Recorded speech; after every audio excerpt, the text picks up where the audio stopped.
Hello and welcome to another Raggy's beer review. Um, from Drygate Brewery in Scotland, Brewing Co, I think it's called actually. This is Tropes. It's a tropical IPA. Pineapple, passion fruit, and orange. ABV is 6.5. Jesus, that's been sat on the beer wall for ages as well. Didn't know it was 6.5. I'd have had that ages ago. Right, here we go. Let's crack it open.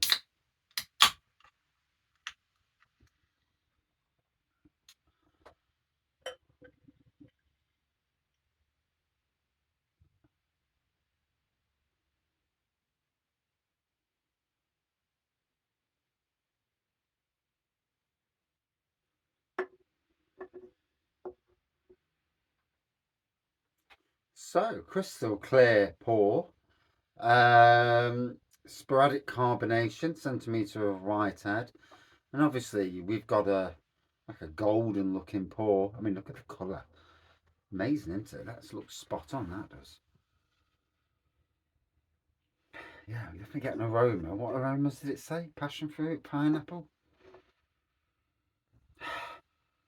I thought I got a whiff of pineapple to start off with. I just had to confirm because I'd already forgot. Shittiest memory ever. Um,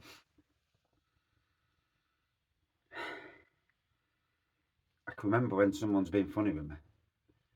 And I can remember, like comments on the internet. I can remember bad comments for years. Good comments, they've been and gone. Bad comments or bad feedback, and yeah, that just sits with me. It ought to be the other way around. It ought to be the fact that anything that praises you take on, you enjoy. Anybody you know, who's slagging you off in whatever form, um, you if there's something to take note of, take note. If not, do one. And yeah. But anyway, I think these are based in Glasgow, so I will double check because I've slept and I don't always remember.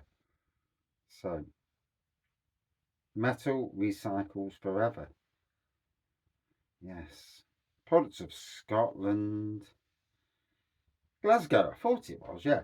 So fruity hops, toasty malt, and sackfuls of tropical character. Tropez packs some of our favourite long-running themes from the last few years in beer into one juicy and delicious IPA. Drygate Brewing Company have been making beer in the historic heart uh, of Glasgow since 2014. We brew with open doors and open minds. We believe great beer can come from anyone and anywhere. Visit our brewery, brasserie, and peak spot at Drygate Brewing Co., 85 Drygate, Glasgow, Scotland, G40UT, I think that says. So, yeah, and I love the ethos. Anyone, anyone can produce great beer. You can have the best kit ever. You can have a plastic fermenting bucket, and you can do some amazing stuff in that fermenting bucket. Don't put yourself down.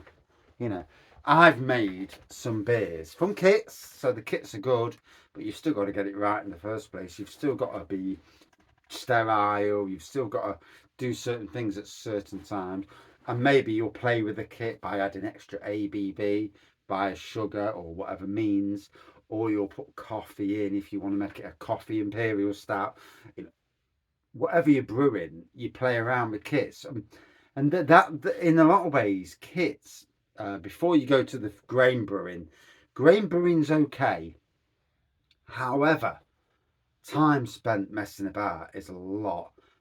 Yes, you can do a lot more grain brewing, but you can do an awful lot doing kits and playing around with kits.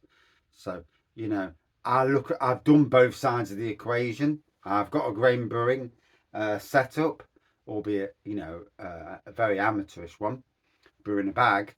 But I know both systems. Which do I really, really prefer? For ease, kits. As simple as that. But I like the fact you can do certain stuff on all grain.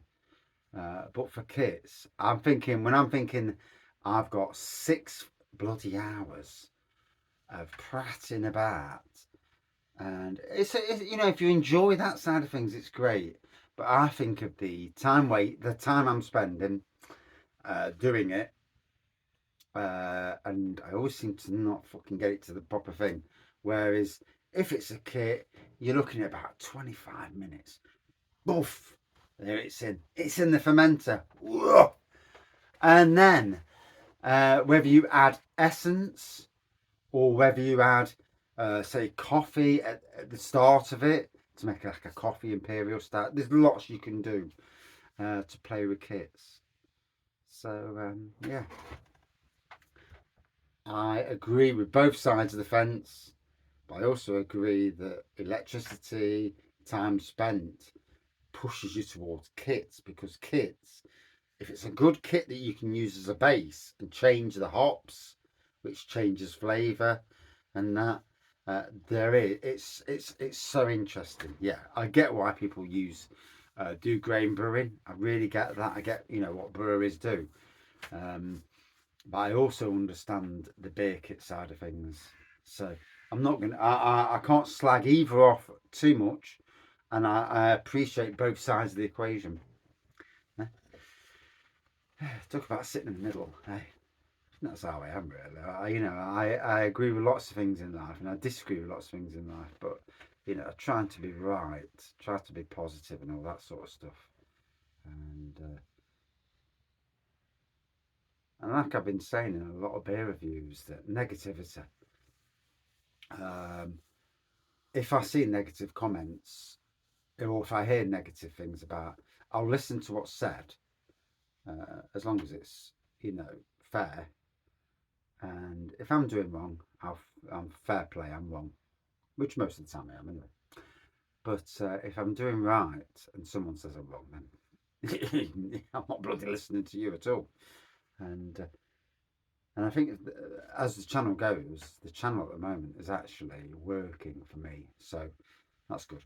Anyway, on with the beer. Do apologise, rattling away. 7 minutes. I haven't even drunk the bleeder yet. It's got a lovely tropical nose on it, though. Tropical fruity nose. It really has. It.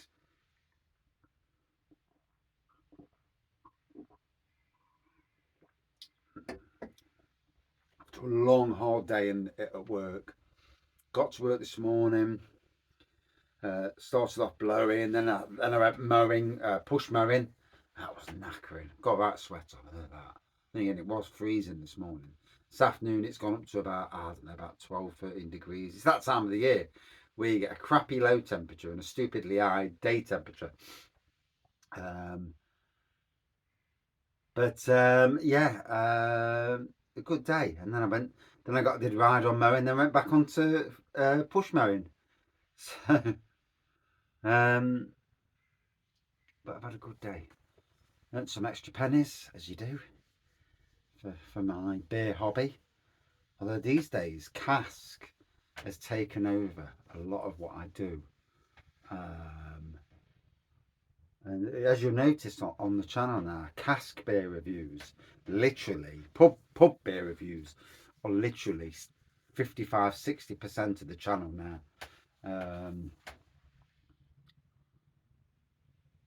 And yeah, I'm super happy with that. I'm happy with where I want to be with that.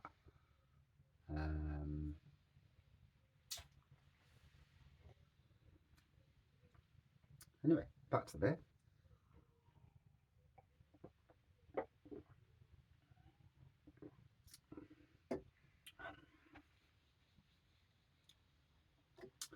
I mean, some beers you'll never see in wherever you live. Local beers I will always see on cask or keg because I live in Nottingham. So those local breweries, in some ways, even if I'm not buying their bottled beers, I'm still reviewing their cask beers. So I'm still supporting the local. That to me is important, from where I live. But beers like, you know, Drygate Brewing, I'm literally never going to see them down in Nottingham. Possibility of at the Robin Hood Beer Festival. Maybe if they ever come to Nottingham Craft Beer Festival. Although it's such a dinky beer festival that you know you struggle to get a lot of breweries in. Uh, yeah, they need to expand because it's super bloody busy where it is, and it needs to be a lot bigger. The festival does, but I suppose at the moment with costs and all that palaver, um, you know, there's more to doing a festival than what meets the eye. I mean, I was looking at like semi-organising a beer festival last year, and it got to the stage where I thought this is a lot of stress, and I just can't deal with stress anyway. You know, I pull away from stress, and yeah, if it got to the stage where beer reviews um, got too stressful for whatever reasons, I'd just stop and just close the channel and stop, and that's it, and just kill it. I used to be massive into wrestling at one stage, and as a hobby, you know, massive wrestling fan. And one day I thought, that's it, I've had enough. Boof, closed it down. And even now, I'll have a read now, back to the heyday of wrestling, when it was a bit more, you know, a bit more interesting. Nah, not bothered. That was a good 20 odd years ago. So you can close hobbies down and move on, like you do in jobs. You know, I was a gardener. I've been a gardener all my life, but for 5 years, I pretty much only did my own garden. But I worked on the booze at Sainsbury's, and even then, I wasn't really fussed about doing my own garden. So all them years of training and awards that won went to waste, and it's sad, really. But I'm back in gardening now, so and I've got to say I'm happy with where we're going. Not perfectly happy, no, because not everything grows as you want it to. That's life, isn't it?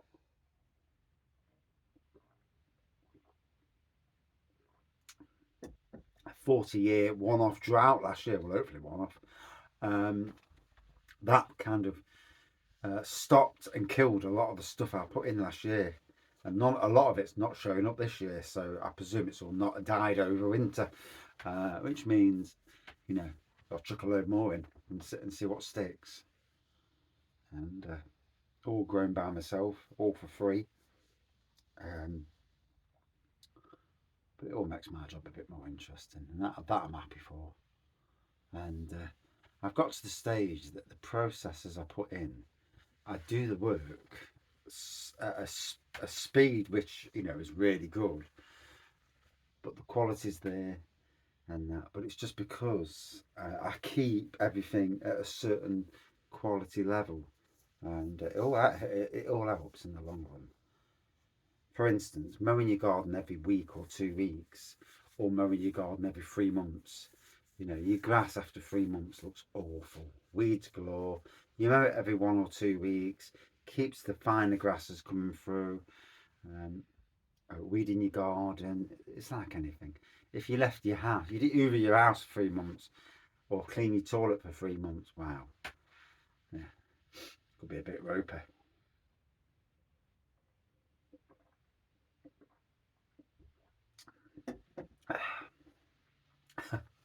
Not going down that road. So, what a lovely fruity beer this is.